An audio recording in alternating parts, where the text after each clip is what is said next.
नमस्कार, मैं डॉक्टर शुक्ला मनोरमा आपका स्वागत करती हूँ।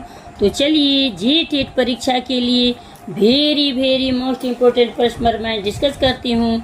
तो आइए आपके सामने पहला प्रश्न ये रहा।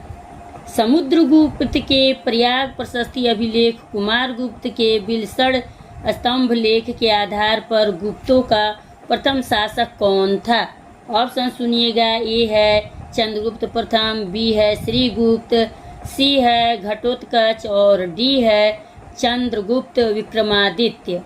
चलिए बताइए, इस प्रश्न का उत्तर मैं बता रही हूँ। बी सही है, श्रीगुप्त। अगला प्रश्न आपके सामने ये रहा।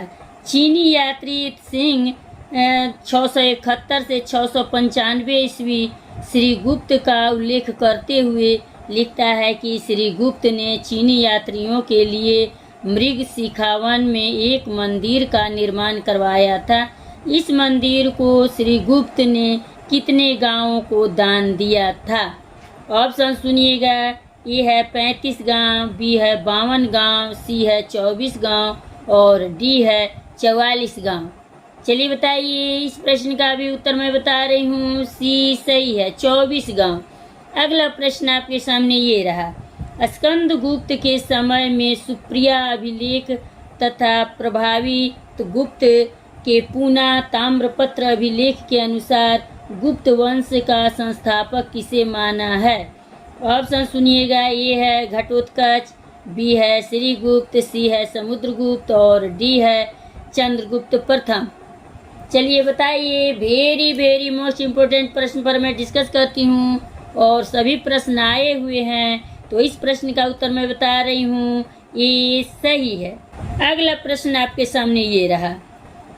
वह सर्वप्रथम गुप्त शासक जिसने महाराजा धीराज की उपाधि धारण की थी। ऑप्शन सुनिएगा। ए है चंद्रगुप्त प्रथम, बी है कुमारगुप्त, सी है स्कंदगुप्त और डी है समुद्रगुप्त। इस प्रश्न का उत्तर मैं बता रही हूँ।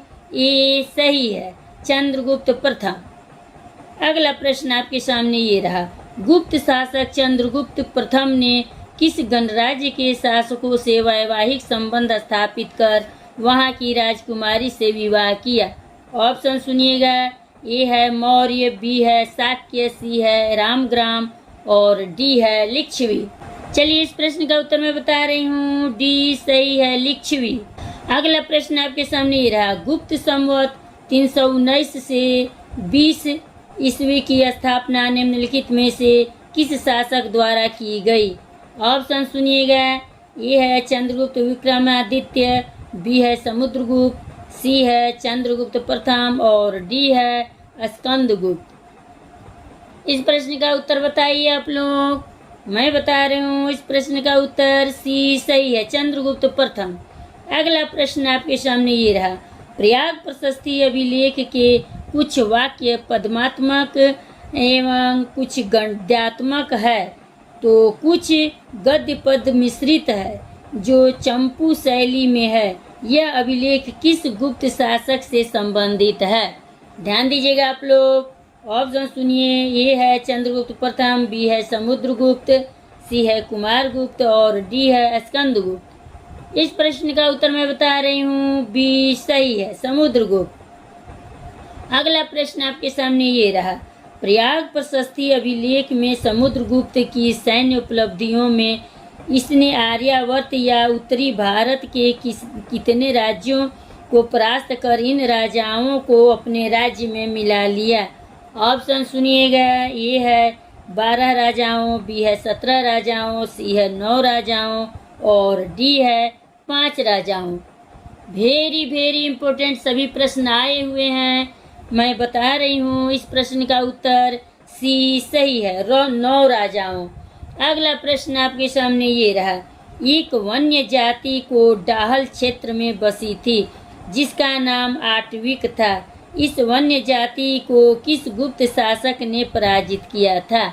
ऑप्शन सुनिएगा। ए है कुमारगुप्त, बी है समुद्रगुप्त, सी है स्कंदगुप्त और डी है चंद्रगुप्त द्वितीय।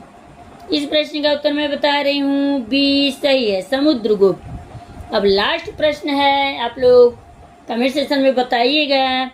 समुद्रगुप्त ने दक्कन के क्षेत्रों में कितने राज्यों को जीता, जिसमें कौशल का राजा महेंद्र तथा कांची का विष्णुगुप्त प्रमुख था। ऑप्शन सुनिएगा, ए है 12 राज्यों, बी है 20 राज्यों, सी है 8 राज्यों और डी है 10 राज्यों। कमेंट सेक्शन में बताइएगा। मिलते हैं अगले वीडियो में। लाइक सब्सक्राइब करते जाइए।